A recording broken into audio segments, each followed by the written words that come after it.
example, to calm oneself down, to help deal with anxiety.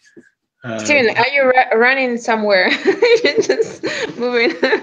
No, I'm always moving. He's stimming to a boring lecture, I think. Yeah, right. Oh, yeah? The stimming to stay awake instead of flapping. Are you bored? So I can, make fun.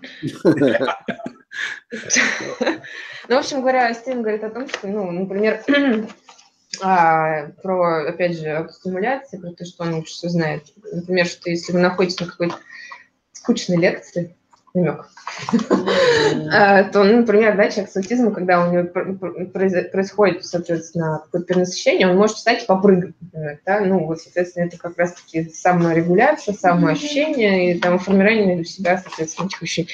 Ничего нового, короче, там не сказал, понятно. Okay. So what about Rebecca? We've been trying, Ethan, we tried to upgrade the Skype that we already have on it, and I'm still not coming up. You know what? This is a reminder. Do it the day before. Yeah. Oh. Can you check your top of your screen where you see the camera icon? And go over to the settings. And back. I'm not sure Skype would have anything to do with it because this is. I know. We were just looking. Okay, what do you want us to do? I see the icons. Okay, go over to the one that looks like a star, a rounded star. Click on that. This one.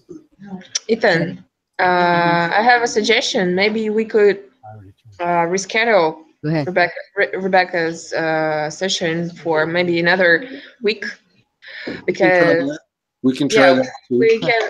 We can set everything. So let me just give me 1 second to see if I can solve this. And we're clicking on the settings where it says the live cam. Okay. And it's not coming on. It's like it's dead. All right. Well, here's my suggestion for today. Stephen, if you would like to do a session today, I will reschedule Rebecca perhaps for next week, because you are scheduled for next week, Stephen. Yeah, I mean, I could do a session. Would you like to improvise today? Yeah, I'll be like a jazz musician and we'll improvise. You are good like that. You are great. We'll be like a jazz musicians. I'm sorry. Dasha, is that okay with your group there? Никто не против, если Стивен сегодня что-нибудь расскажет. You are welcome to stay online. Yes. Audio. Okay. Well, we're going to let Stephen take the lead. How's that? I'm not going to be able to do my presentation. I'm going to buy another camera. If you'd like to try it next week, we can try. Yeah. Next week. No, that's fine. Okay. I'm not going to try to fix this camera. I think it's broken, and we should have figured that out yesterday. I got the microphone and everything figured out yesterday, and thought that was the only problem. But believe it or not, this is the nature of the business. It happens. But you're quite right. We probably should have checked it beforehand. Water under the bridge. Yeah. Let's try this. Please, I am going to let Stephen take the lead, and Rebecca, if you would, my suggestion would be to listen to stay on, and yes, I'm glad to do that. All right, awesome. So we're good to go. And without any further ado, I'd like to introduce Dr. Sperber, who's going to do a session. New World. And I hope there's enough vodka for everyone. And because we're also going to have Miss Rebecca Sperber, who is going to comment on the discussion as well. And she's in Los Angeles right now. So welcome everybody. Let's have a good session. Это лекция 22. Сегодня нам ее читает Стивен Шор. Steven, are you in New York City? No, yeah, I'm in Boston now. Ну все в Бостоне. And so, привет, Sven. Всем привет. Маша. Добрый день. Here, there's, there are people too, so you can see them. More. Oh, wow. Look at all that. Yeah. They're everywhere. No, that's very exciting.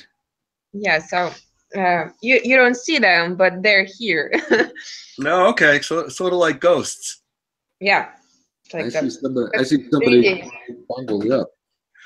All right. So let us start by talking a little bit about Benny, because you're going to hear about him today, anyways, and I'll give you some of my impressions. Ну, давайте поговорим про Бенни, про которого, в принципе, Ребекка уже рассказывала на прошлой лекции, потому что, как мы помним, Стивен с ним занимался, и у него есть, соответственно, некоторые примеры из практики, чтобы, рассказать о нем. Ага. And in Benny being Rebecca's son, that is, just to be clear. Ну, в общем, Бенни является сыном Ребекки, чтобы, напомнить, условно говоря, об этом.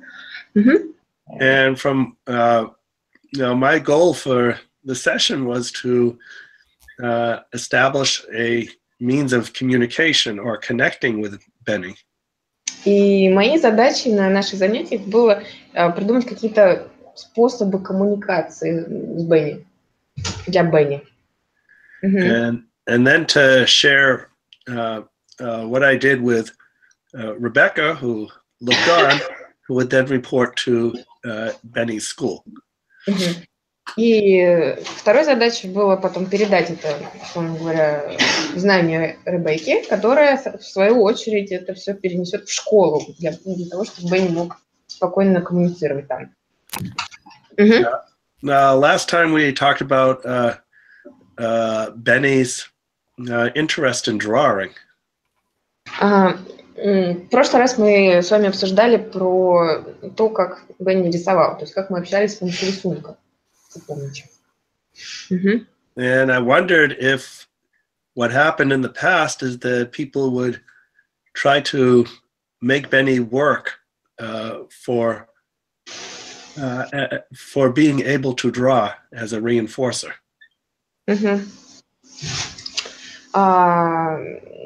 Steven, can you clarify one more time? Yeah. They used draw and really pull Benny inside. Excluded others. Okay, I understand the idea. Thank you. Thank you, Ethan. В общем, и предыдущие занятия, условно говоря, заставляли Бенни рисовать. Для него это было очень сильным стимулом и мотивацией, но исключало из этого вообще занятия других каких-то людей. То есть он сам в своем мире рисовал и не включал никого. So instead of holding Benny's drawing aside because it was getting in the way, I thought, well, maybe it's better to use Benny's drawing as a way to get into his world. Ну и, соответственно, вместо того, чтобы смотреть на то, как Бенни рисует самостоятельно, я решила, почему бы не использовать его рисунки как, условно говоря, вход в его мир. And I think once Benny realized that I was there to work with him as opposed to doing things to him, he let me into his world. И что я понял, что... One more time. Yeah, okay. So I guess we'll start over. My goal was to have Benny realize I was not there to take away his drawing. Окей. То есть моя цель была показать Бенни, что я не хочу забрать его рисунок или вмешиваться в его рисунок. But rather to use the Miller method philosophy of trying to understand how Benny perceives the world. И я использовала философию метода Миллера, и эти рисунки были для меня показателем, как индикатором того, как Бенни воспринимает мир. And since drawing was Benny's world, it was my job to get into his world through drawing. И с тех пор, как я понял, что, соответственно, рисунки являются этими показателями, я осознал, что моя основная работа является каким-то образом использовать их для входа в его мир. And so I began by drawing on the same piece of paper that Benny was drawing on. И я начал с того, что начал рисовать на том же самом листке бумаги, на котором рисовал Бенни. And shortly thereafter, drawing my shapes close to his shapes and sometimes even overlapping his. И постепенно я подрисовывал фигурки близко к его фигуркам, а иногда даже, а позже уже даже на его фигурках. То есть это рисовал. Кто там? And I believe the important point is that Benny realized that I was there to work with him through drawing as opposed to take away his drawing. И важным моментом было, что Бенни понял, что я здесь для того, чтобы с ним работать, а не для того, чтобы забирать его рисунок. And in doing so, Benny was able to identify colors, and he would give me crayons that I would ask for. И постепенно Бенни в этом процессе начал изучать цвета и начал давать мне карандаши тех цветов, которые я просил у него. So by working with Benny as opposed to doing things to Benny, I think I was able to get much further. И организуя деятельность вместе с Бенни, а не делать что-то направленное на него. Это была основной идеей этой работы. And so that's one of the important tenets of the Miller method, and that is to understand where the child with autism, I should say, how the child with autism is perceiving their world. И tendency, you said tendency. How No. The word tendency. I mean, you said the main tendency of Miller method. Main belief you can think of. Okay, yeah. Yeah. В общем-то, основополагающей идеей метода Миллера является понимание того, как ребенок воспринимает наш мир. Now, Benny was he was a big kid when I saw him, and like many of us on the autism spectrum, he seemed pretty clumsy. И когда я первый раз увидел Бенни, то есть на самом деле многие из нас, Стивен имеет в виду аутичных людей, так выглядят, то есть Бенни выглядел очень забитым, короче говоря. And a challenge for many of us on the autism spectrum, according to Arnold Miller, was poor body to environmental relationship. Poor body relationship? So difficulty in understanding where our body ends and where the environment begins. Окей, я got it. И для нас, для людей с аутизмом, также часто и проблемой является то, что мы не понимаем, где наше тело начинается, где заканчивается. Проблема с организацией. I'm back, Stephen, in case you wanted any comments. Just let me know. Oh, okay. All right, good. Yeah, we were just talking about Benny's gross motor control. Yeah, I have some very good video that I will show next week that spans about 7 or 8 years and really shows some of the real different kinds of body movements and things he's needed to do through the years. Окей.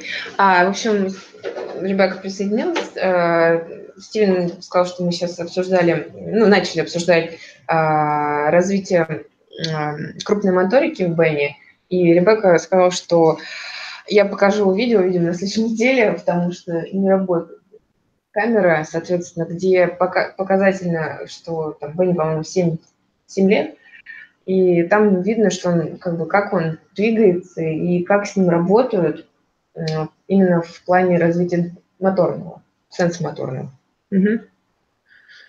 And that is why there is that is one of the reasons that a lot of Miller method techniques involve movement. И, ну, по этой причине в методе Миллера есть много техник, которые включают в себя именно работу над развитием движений. Because in order to function, one has to know where their body is within the environment. Потому что, плюсую ко всему, человек должен знать, где находится его тело, условно говоря, да, по отношению к окружающему миру. Может, ты знаешь, что ли? So, yeah, this explains currently Benny's touching walls and touching surfaces. It's his way of knowing when he's in a particular place or when he has to leave a particular place. The touching. Окей. И примером, условно говоря, предыдущий Стивена является то, что Ребекка добавляет. У Бенни есть такая тенденция, он трогает стены, трогает поверхности, и это как раз-таки является тем самым показателем, что он таким образом понимает, в каком конкретном месте он находится. То есть именно тактильность. And I remember as a child, I would always run my hands across the walls in the hallway, and at home, and it would always drive my parents crazy. They'd always be telling me not to touch the walls. I was making them dirty. И, в общем, Стивен говорит, что я помню, когда я был маленький, я руками водил по тоже стенам в коридоре, и родители просто с ума сходили, потому что они всегда говорили, не трогай стены, ты их пачкаешь, короче. Yeah. And what nobody realized is that I was just touching the wall to make sure I knew where I was within my environment. И для меня было это очень важным, и прикосновение к стенам давало мне понимание того, где я нахожусь в рамках моего, собственно, окружающего мира. Right, and Stephen, this is why it's very bad when people just come in and try to stop the behavior that has a function for that person. Ребекка комментирует, что поэтому очень так плохо и нехорошо, когда кто-то входит, условно говоря, да, и пытается остановить поведение человека, то есть, например, если трогает стенку, там, убирают руки там, и тому подобное. То есть это как раз-таки есть показатель функционального поведения, когда человек трогает стенку для того, чтобы понимать... Надо повесить непродуктивным кабинетом. По поводу залепленных стен. Да. Надо Константиновича позвать. Важная тема. Да, я знаю. Будет что сказать всем этим преподавателям. Да. В общем-то, короче говоря, то есть ребята прокомментировали то, что нельзя останавливать такое поведение. As a child, I used to seek what Miller practitioners refer to as edge experiences. One more time, adject what? All right. As a child, I used to seek what Miller method practitioners refer to as being edge experiences. Edge experience. Когда был маленький, я видел много many Miller method practitioners who were We refer to these as edge experiences. And I will give some examples. Окей, ну, в общем, сейчас пока Стив говорит про то, что он видел много педагогов, которые работают по методу Миллера, практиков, которые, ну, очень сильно были привязаны к возрастному опыту, что ли, не знаю, ребенка. Мне кажется, не age, а edge, в смысле край. Edge experience. Edge or age? Edge. Edge experience, да, точно, ты права. То есть, а что значит edge experience? Край, вот это вот, когда они ходят, да, люди чувствуют, что... Чувство края, то, что называется. Чувство края, да? Ну, давайте пример, короче, да. Example, please, in the studio. Yes. Yes. I have some too. So, for example, I would climb a very tall tree. Окей. And то есть, как пример, я мог вскарабкаться, ну, забраться на большое дерево, на высокое дерево. And let the tree sway in the wind while I was way up near the top. И я что-то не понимаю вообще, о чем он говорит. Раскачиваться дерево, раскачиваться на этом дереве. На верхушке. Он мог раскачиваться на верхушке, просто для меня дико. Раскачиваться на верхушке это дерево. Another example could be to ride my bicycle into a snowbank so I could go launching over the handlebars. Wow. Extreme sports. Yeah, basically. И также Стивен мог ехать на своем велосипеде по зимой. Да, я понимаю. Where did you ride your bicycle? One more time. Oh, into a snowbank. Snowbank? Yeah. Ну, то есть он мог... So it would be a pile of snow. Сугроб, да, и что-то еще. Ну, в общем, короче говоря, он на велике зимой въезжал в сугроб. So I have some different examples. Benny is not a climber and not an extreme sports person like you were. So what did Benny do? У Ребекки немножко другой пример. То есть Бенни, например, не такой лазутчик по деревьям и не такой экстремал, как Стивен. So Benny's way, I told you he touches a lot. He touches corners. He touches literally the corner of door jambs or the outside of the house. He seeks the edge of things where things come together. Я говорю, ну, как Ребекка говорила о том, что Бенни очень тактильный, то есть он любит что-то трогать, и он буквально трогает углы или края, то есть ему нравится трогать, не знаю, как это называется, наличники, дверной косяк, да, либо когда он выходит наружу, это похоже на Марка Бойко. Я хочу спросить, это то же самое? Нет, это не то же самое. Ребекка говорит про то, что ему нравится, где, ну, он трогает те углы, где соединяются, короче говоря, поверхности, условно говоря. Вот. Right. He'll also walk very close to things, like on the edge of a curb or very close to objects. So that's his version of getting to the edge of something where he can feel his body more. И также у него есть такая тенденция, он очень близко к чему-то подходит, например, ну,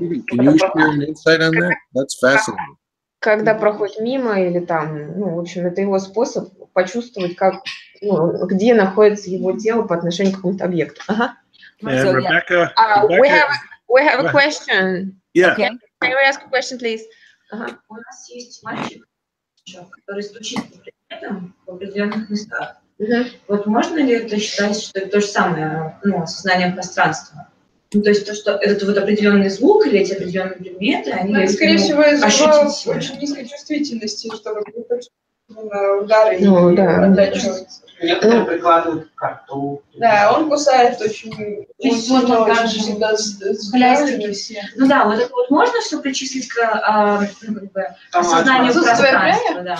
Edge experience. We have one boy. Yeah. His name is Fyodor. And he has a tendency, like he flaps on, the objects like this, like.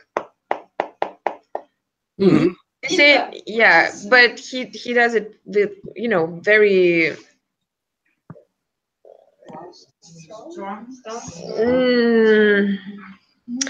Ну, неважно, короче говоря.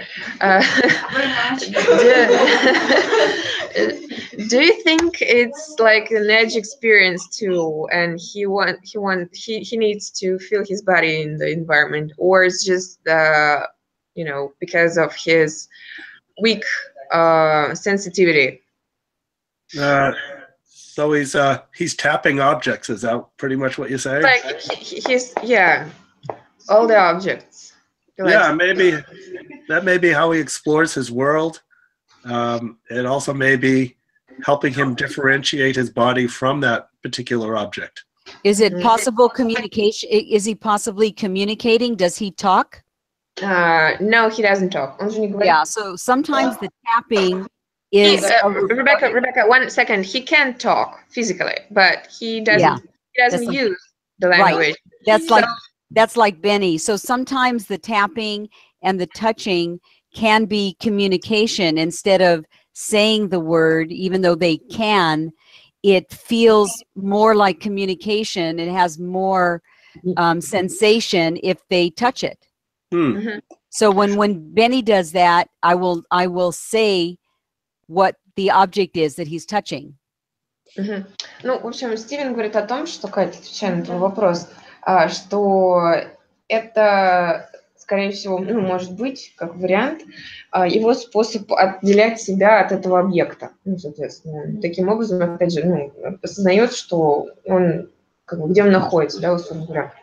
Ребекка говорит про то, что у Бенни тоже такая же проблема, он тоже физически, условно говоря, говорить может, но не использует речь. И он, забыл, что он говорил, и он таким образом может, опять же, вариант, таким способом коммуницировать. То есть вот эти вот его долбежки можно использовать как способ с ним общения, соответственно. Там получается подключиться к этому, то есть он, может... Не, она сказала, он стучит, она называет предмет. А вот так это для него не интересно. Нет, то есть вот он стучит в компьютер. Нет, это для него не интересно. Компьютер, так знаете, это же все равно умный же парень. Светик, там же не болит. So Dr. Miller would say in those situations to narrate. So the child becomes aware of what they're doing. They may interact and look at you, and sometimes they'll stop because you get what they're doing. Ну, как бы сказал доктор Миллер, для того, чтобы, да, соответственно, описать эту ситуацию, ребенок таким способом коммуницирует, он видит, что вы понимаете, что он делает, и что-то еще. Когда он понял, что вы догнали, то он перестает. И он, да, иногда останавливается. Это другой вариант. Это другой вариант. Это скорее вот про пространство, может быть, про коммуникацию вообще. Ну, это предположение. Она же его не видела, соответственно. Полагать. Мы сейчас не будем только Федю обсуждать. Тут можно про Федю разговаривать долго. Окей. Thank you. Yeah, so Miller method practitioners will take advantage of this idea by using elevation. И в практике методы Миллера, будем их так называть, соответственно, я не понимаю, о чем он сейчас опять сказал, в плане, из чего они сделали этот вывод, но они сделали вывод того, что использовать возвышенный, то есть elevation, этот вот возвышенности, да, вот эти, которые платформы они используют, это будет как бы преимуществом в работе с детьми. Ну, это experience все тоже, наверное, они ну, типа того, да, хождение по краю, когда они, вот то, что говорили, да, то, что они максимально сосредоточены, когда они находятся на высоте. So by raising children 2.5 feet above the ground, that helps increase their body to environment. You're just frozen. Oh, yeah. Oh, that's terrible. В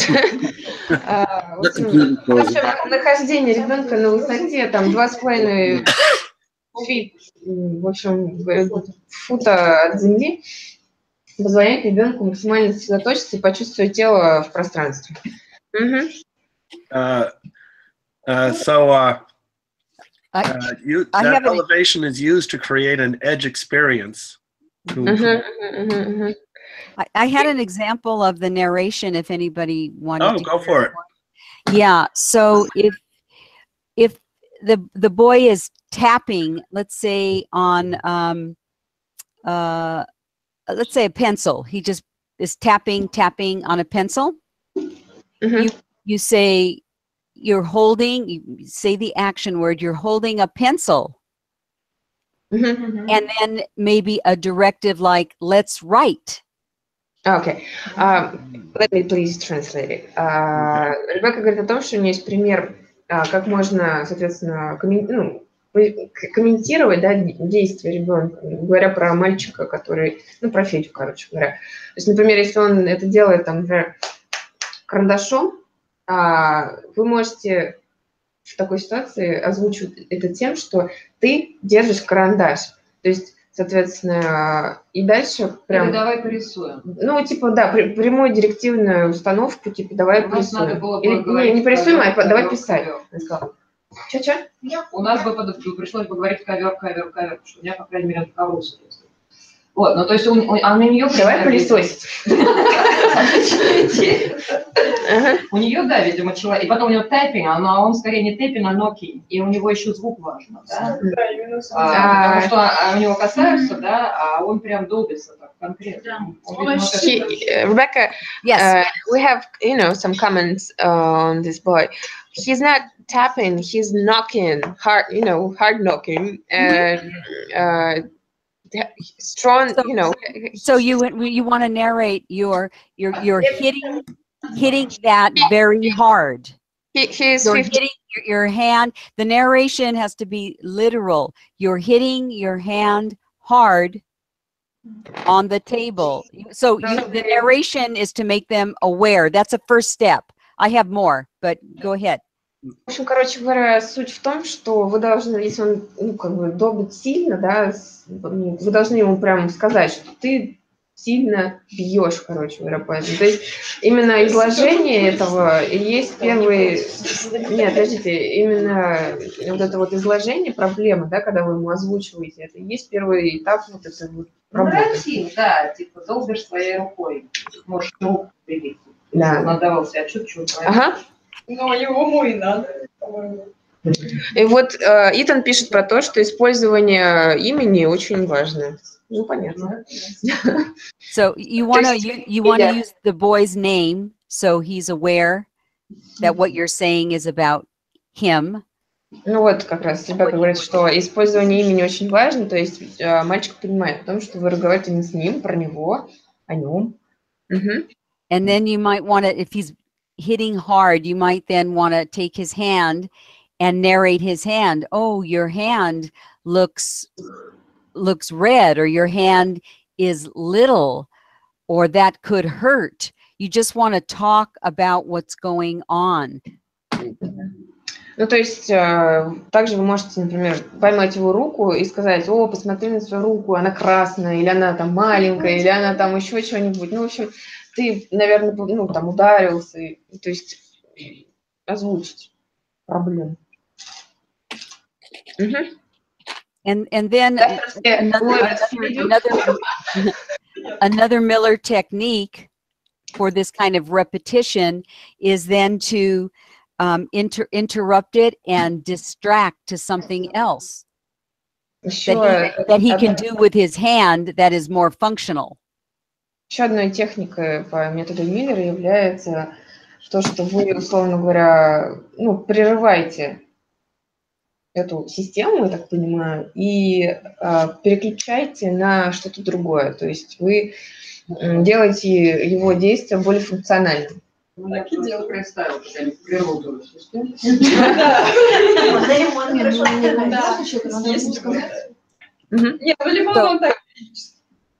So example with Benny, he's touching over and over again the corner. I will give him a cup that needs to be taken to the sink. То есть, например, если я вижу, что Бенни там трогает углы, то я, например, дам ему чашку для того, чтобы он отнес ее в раковину.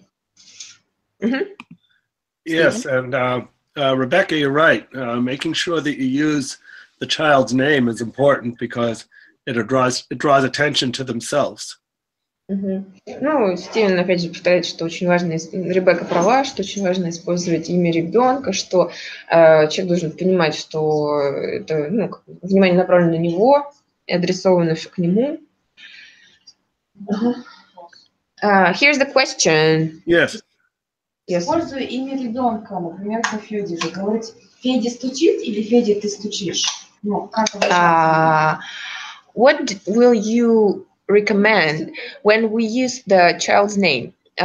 We should call him, for example, if we're talking about this boy, we will say, Fedor, you are, you know, doing something, or Fedor is doing something. So it's... Oh, we'd probably say Fedor is tapping. То есть Федор делает, что-то там стучит. So, not Fedor, you are tapping. Sometimes. Да, то есть, получается, во втором лице, да, какой-то вот третий. В третьем он стучит, Федор Не ты стучит. стучишь, а он стучит.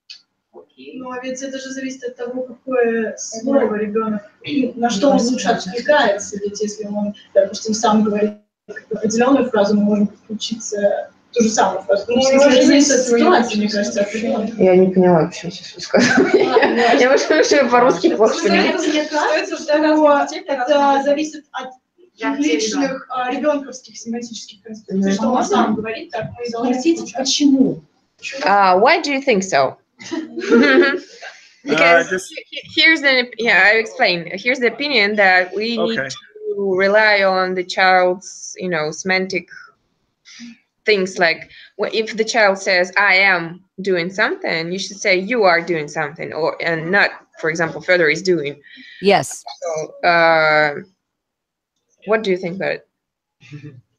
Well, that's what I do, and I've been taught by speech therapists that once a child knows their name and knows that you're referring to them, then it is a step forward to then say you, because people will use that word a lot in referring to them, not always their name. Окей. Ребекка говорит о том, что она разговаривала с логопедами, короче говоря, развитие речи. И это, соответственно, когда вы говорите «ты», что-то там делаешь, это следующий шаг после того, как ребенок усвоил свое имя, знает, что когда ты говоришь «ты», он знает, что ты обращаешься к нему. But make sure that you're either pointing to them, standing really close, or touching them if you're going to use you, and that's if you've already established his name. Then you touch them or you point to them so they can, put those signs together. So you can think of it as a next step. То есть нужно убедиться в том, что вы, например, показываете на него, либо стоите достаточно близко, что он понимает, что, соответственно, слово «ты» направлено к нему. И тогда это, соответственно... Чтобы он не научился говорить «не хочешь», предполагает как раз-таки усваивание его имени, слово «ты», но это следующий шаг после того, как вы будете ему говорить, там, делаешь, делает, точнее, там, вот, не хочешь, не будешь и тому подобное. Окей. another important aspect of narration is that it's tracking an event as opposed to being intrusive. One more time. Oh, okay. You're saying so many words that I don't know. Oh my gosh. My gosh. You should be careful with this. Just joking. Yeah. Can you please rephrase? Yeah. Narration is a way of tracking an event. Tracking an event. Right, as opposed to intruding or dictating that somebody should do something. Ага.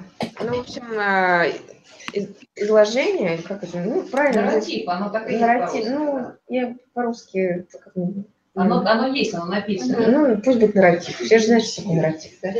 Комментирование. Да, ну, изложение, комментирование. В общем, когда вы, комментируете то, что делает ребенок, является хорошим способом также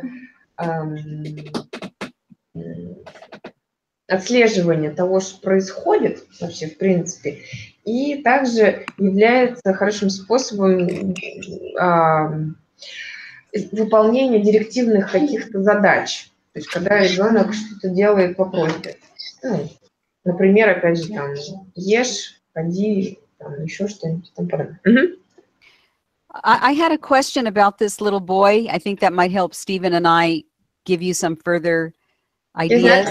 He's not a little boy. He's 15. Oh, he's 15. Oh, big boy. Oh, okay. Okay. He's teenager. Yeah. Does he? That's harder. Does he stay on one object tapping excessively long? Вопрос про Федю. Он стучит по одному предмету очень, ну, как-то excessively, интенсивно, да, и долго. Нет, он стучит по-разному. Нет, он может интенсивно и долго стучать по одному, но он переключается, он по-разному. Что он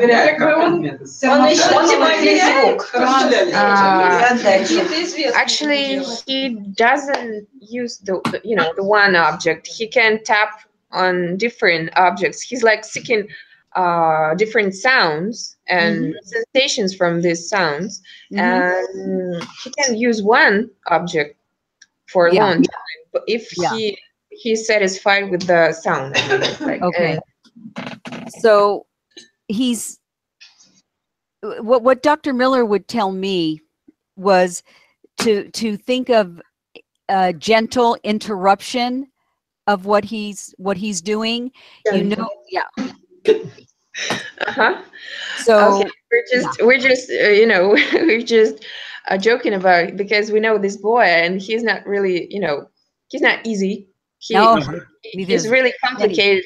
He's very challenged, and yes, I think that the gentle interruption doesn't work with him. Will not work with him because he. Let me explain, and you know him, I don't. Let me just explain what I do because Benny is very affected as well, and it did work eventually.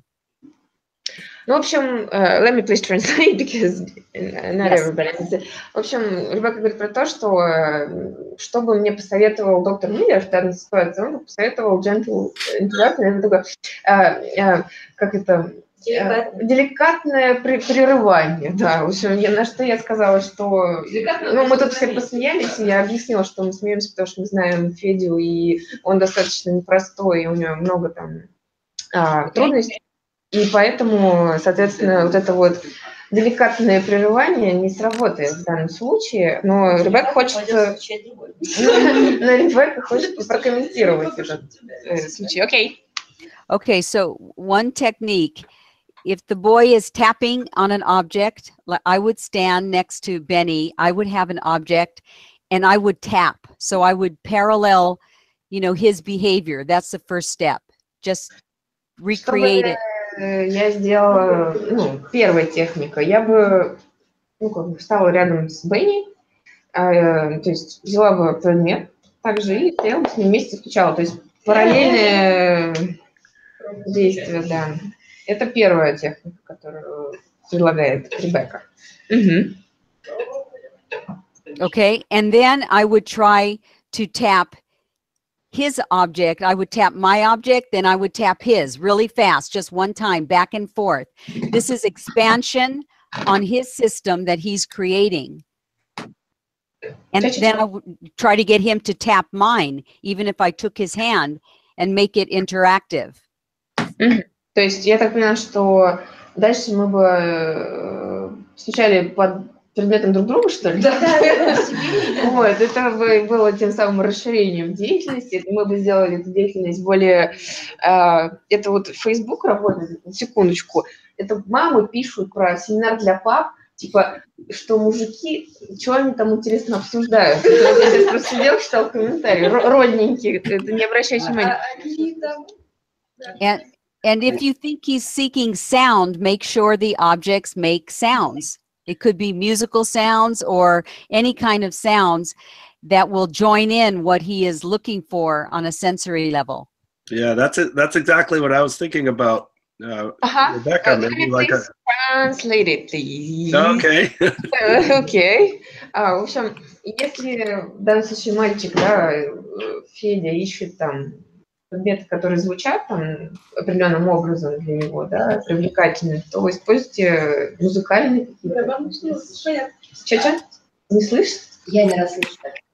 Не, я говорю про то, что используйте музыкальные какие-то предметы, которые, соответственно, вы также параллельно будете с ним использовать и таким образом также меняясь и расширяясь. Вы сказали, что мальчик Федя может функционировать помимо стучания. Не, ну сейчас конкретно про стучание же мы разговариваем. Понятно, что он не только стучит сутками. Нет, ну, а сказали, что ему вообще нет? Да. Сказали. Нет, в принципе, почему нет?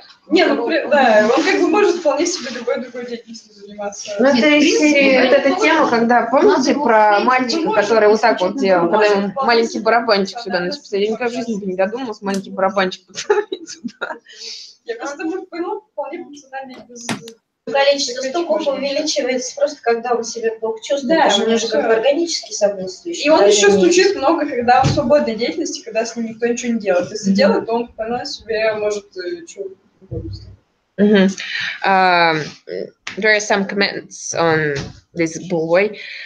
Actually, he is, he's functional and he can do a lot of things with a professional, and these behaviors are functional. But when he's not doing something, and there are no sessions or something, you don't talk to him, and he taps. Mm-hmm. So it's just like when he doesn't know what to do. Yeah, well, that's and he's not busy with something. Right. Yes. And So you sometimes he feels not good because he has organic disorder, and sometimes he has у него давление что? He has a high как сказать давление-то? High. Сейчас мы посмотрим. Нет, сейчас секундочку. He has epilepsy and he has a high pressure.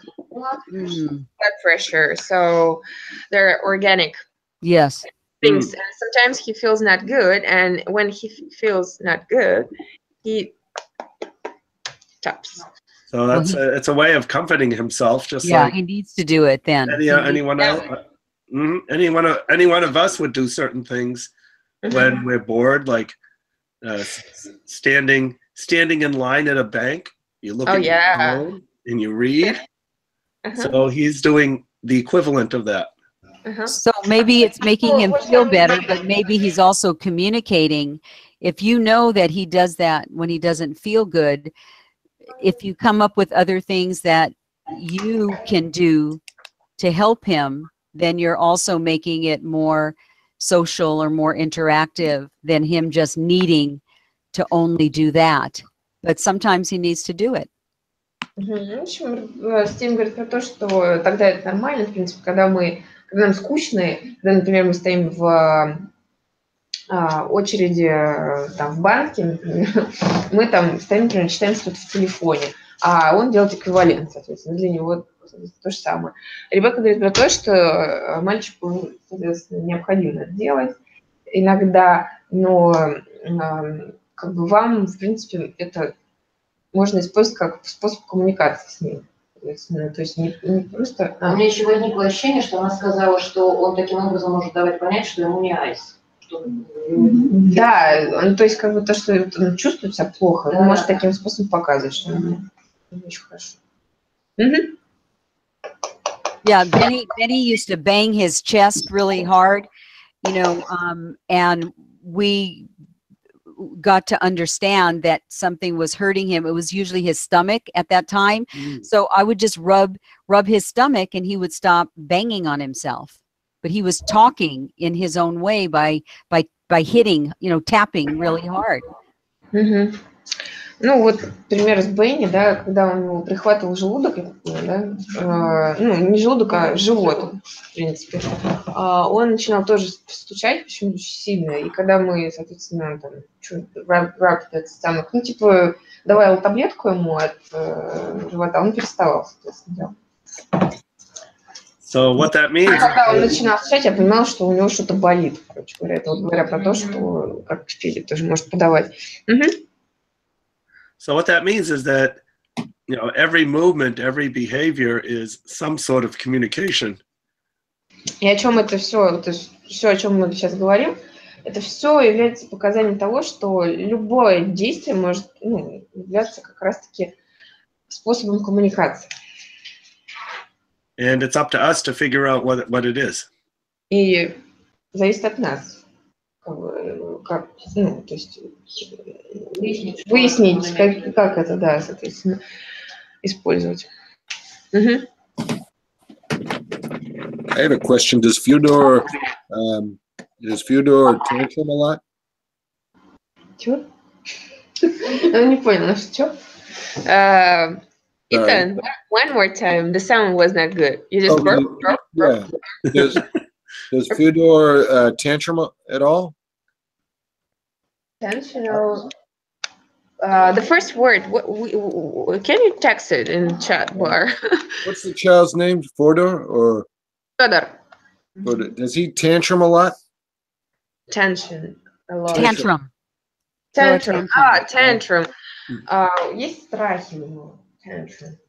Федор. Он так вот, что какие-то явные нет. No. По-моему, он шарик. No. The answer is no. So that suggests that maybe he is communicating pretty well. Есть у него проблемы с вот этим качелем, он никак не мог залазить туда, потому что, мне кажется, у него проблемы именно вот с тревожностью, нет ощущения стабильности, ему уже страшно. То есть ему тяжело было именно вот с качелем.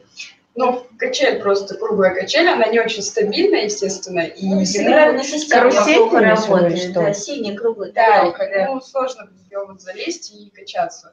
То есть он... we just found one.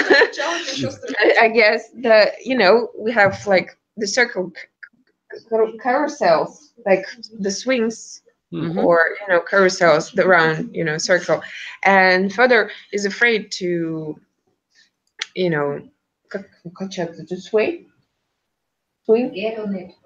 get on it because he has like vestibular problems and he's afraid of it. And кроме того, потому что когда кто-то его другой пытается скачать, он вообще сразу слазит и уходит. То есть сам он еще что-то может, а вот когда кто-то другой, and he's afraid when someone tries to help him, to this thing. And when he does it himself, he's not really afraid of it. But when someone tries, he's afraid. So, answering your question, he has no tantrums, but if we can count this thing. Yes. It's distressing. Is he seeing an occupational therapist? We don't have here occupational therapists, you know it. Yeah. You need some. Yeah, of course. You need to bring some. And I can find some for you. You can. Yeah, I can. Maybe next time. And actually, yeah, excuse me, about further, one more, Yeah. that he has we have a project here. It's called like facilitated communication. He's texting on the computer. So Further is texting really good, and he's communicating that way.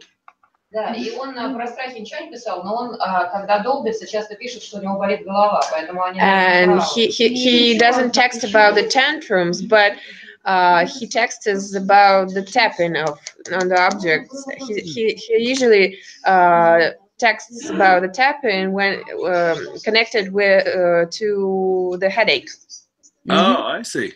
So, И еще был момент, когда на группах он стучал, когда в группе он был, и он уходил, пытался уходить его, и он написал, что его раздражал другой участник группы.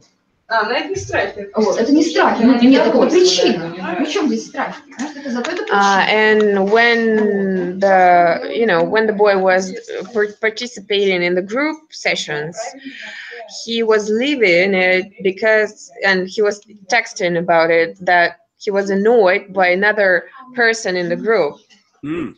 It's not a tantrum, but he's letting you know, he's communicating. Yeah.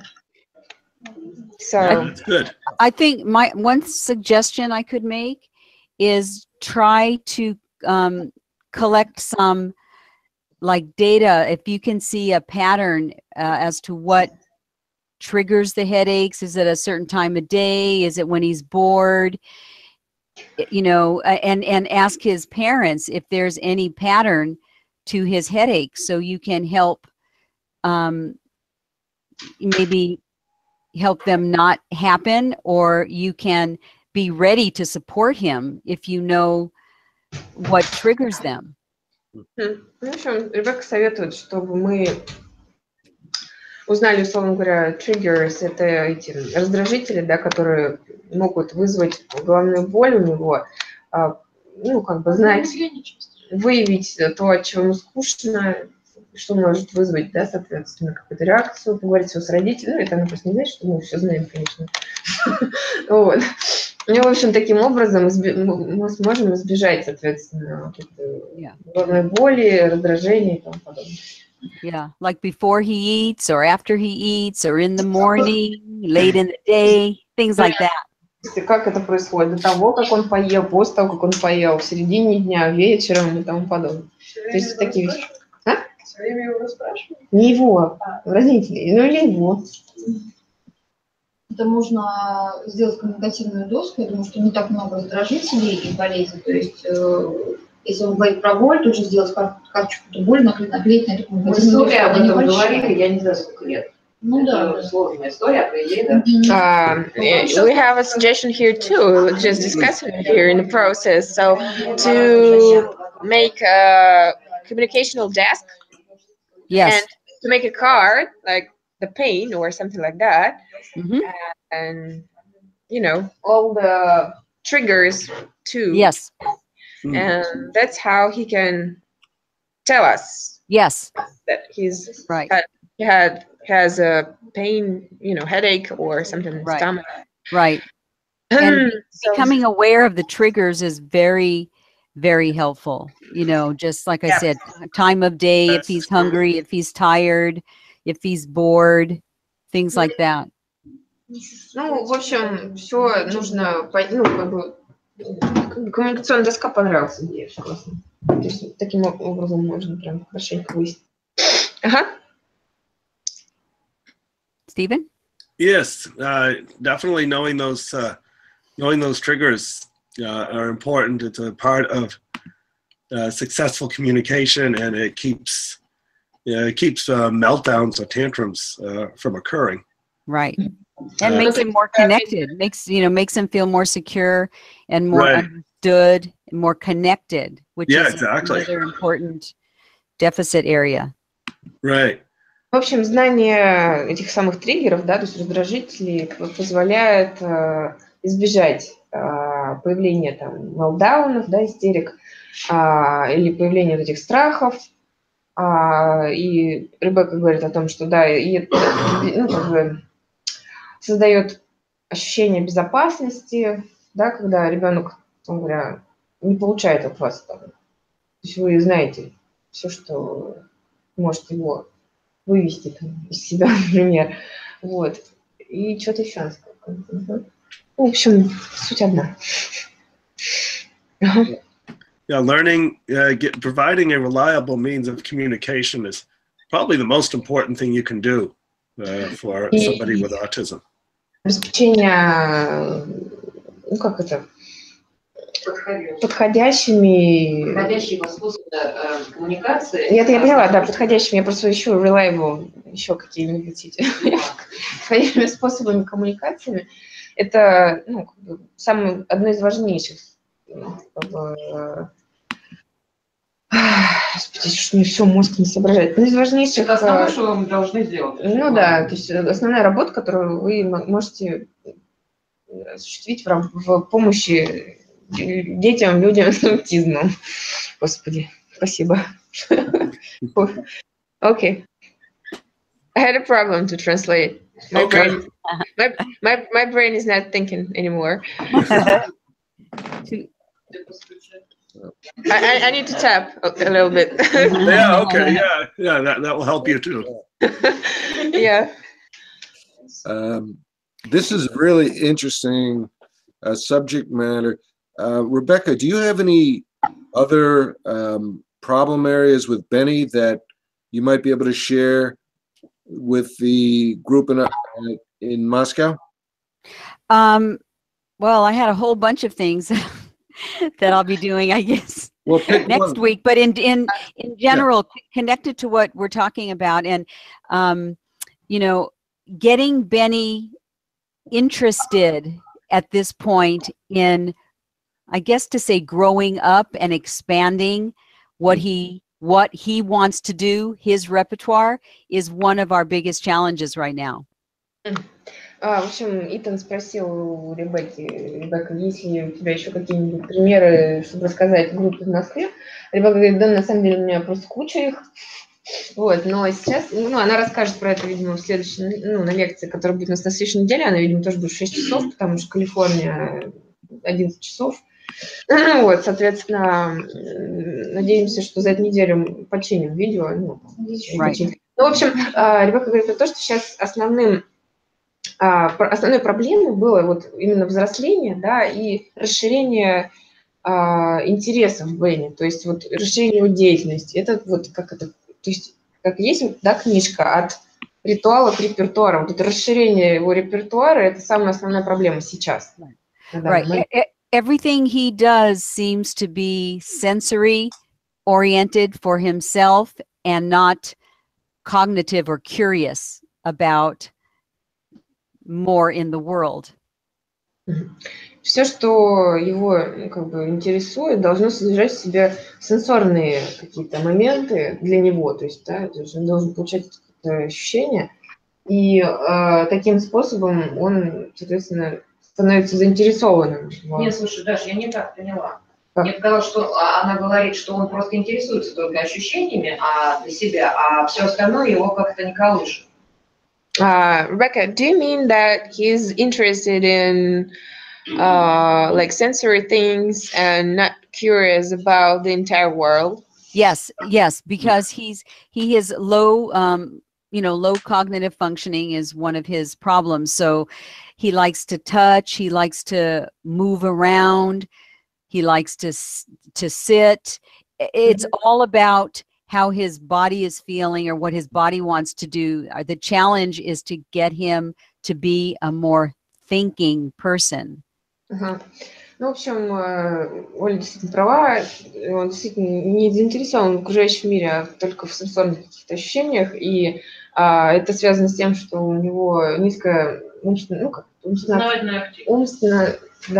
познавательная активность, и он любит, например, там, не знаю, трогать вещи, любит вертеться, ну, как поворачиваться вокруг себя, сидеть просто так. Вот, и, соответственно, таким способом, ну, чтобы получить какие-то ощущения. Stephen, So, you had something to say. Yeah, I do. Yeah. Yeah. So if we look at the work of Jean Piaget, Если посмотрим на работу Жана Пиаже, the goal is to move him from a more sensory motor place of development to more cognition. то есть, согласно Пиаже, основной задачей вот сейчас для Бенни является это движение с этапа сенсомоторного, да, развития к более умственным, когнитивному периоду. And by taking systems that Benny already has and expanding them, that can help develop cognition. И использование тех систем, которые сейчас уже развиты в Бенни, и расширение их, как раз является способом, который приведет к более высокому интеллектуальному, что ли, не знаю, когнитивного развития. So another Miller method approach includes problem solving. Right. So introducing new and novel situations and have him try to figure it out. И еще одной из популярных техник в методе Миллера является решение проблем, задач. То есть, когда ребенок, либо там взрослый человек с аутизмом находится в ситуации новизны,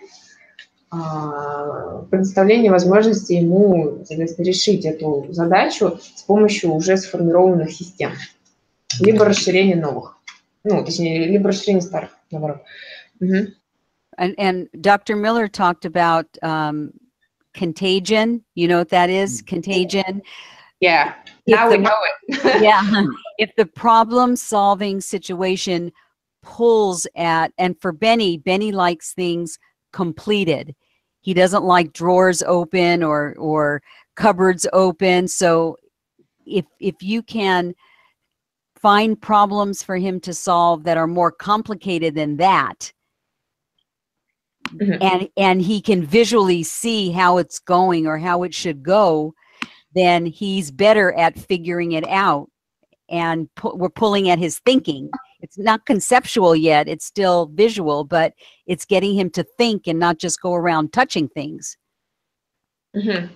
И опять, возвращаясь к терминологии, есть такой термин contagion, это, мы перевели как заразительность. То есть, когда в данном случае, если мы говорим про Бенни вообще, в принципе, не любит, когда что-то незаконченное, то есть ощущение, то есть он не любит, когда открыты шкафы, либо там ящики и тому подобное. И, соответственно, когда, и он, соответственно, их закрывает, ходит. Но это у него, как не знаю, назвать-то по-русски. В общем, неважно. Суть в том, что когда мы даем ему более сложную какую-то задачу, мы должны его простимулировать к тому, чтобы он подумал над тем, чтобы эту задачу решить. И как мы можем это сделать, только показав самим своим примером. То есть он должен это визуально увидеть, он должен это переварить, условно говоря, да, и выполнить эту задачу за счет этого. То есть и таким образом он не просто будет там трогать поверхности и больше ничего не делать, а, соответственно, это его натолкнет на мыслительные вещи. So it's really a matter of gauging just how far Benny or any other person can expand their system and providing the support, but not taking it so far that they can't make sense of the environment. Right. So Benny's 23. So the Miller method, all of these years, has helped him be more flexible. I can introduce new systems to challenge him very easily now. Стивен сказал про то, что...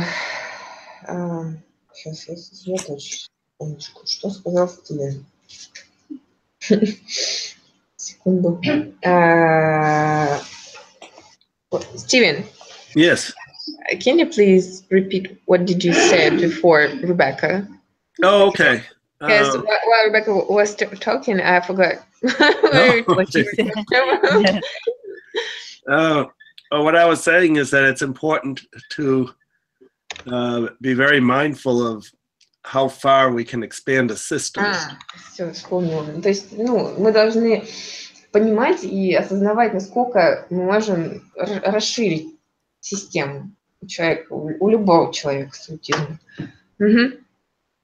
И Ребекка потом сказала, что Бенни сейчас 23 года, и использование метода Миллера, то есть он рос, условно говоря, да, и всю жизнь практически занимался и занимается с терапевтами по методу Миллера. Соответственно, метод сделал более гибким и более приспосабливающимся. То есть сейчас решение каких-то более сложных задач не вызывает у него таких сильных проблем, как это было, например, в детстве, когда у него там были катастрофические реакции и срывы, истерики. So it may just be a little step by tiny little step, one thing at a time. То есть мы можем работать методом там крошечных шагов, да, то есть вводя какую-то одну крошечную, не знаю, вещь, предмет, не знаю, там, действие в период. So for Benny started Miller method at 8. He's 23 now. So he is more, even though he's very disordered, he is more flexible, and you can expand his systems faster and bigger because he's used to that now. Ну, в общем, я повторю, то есть в 8 лет Бенни начал заниматься по методу Миллера, и сейчас ему 23, как мы уже сказали, и то есть сейчас мы можем практически без труда там, вводить новые системы, расширять их, но он очень хорошо сотрудничает и, соответственно, делает. Stephen, did you have anything to say? Steven, I think that we can, finish and continue on the next week. Yeah, it's actually a good stopping place. Do you, anybody have any wrap-up comments? Rebecca or Stephen or folks from our sunny world? I can just say what I plan to do today and I'll do next week. I do have a lot of video to show a lot of different stages that Benny went through with his body. So you'll be able to see, and you'll be able to see the progress, and I'll talk about how we intervened, and I'll talk a little bit more about occupational therapy because it really relates to the more disordered child. Ну, Ребекка говорит о том, что у меня есть очень много видео, которые покажут Бенни в разном возрасте, на разных этапах его, соответственно, становления, так скажем, да, и вы увидите, как происходила работа с его телом. Соответственно, видимо, это будет на следующей неделе в 6 часов. All right. And I'll second what Rebecca says, in that everything we know is through our body. Everything we know is through our senses. And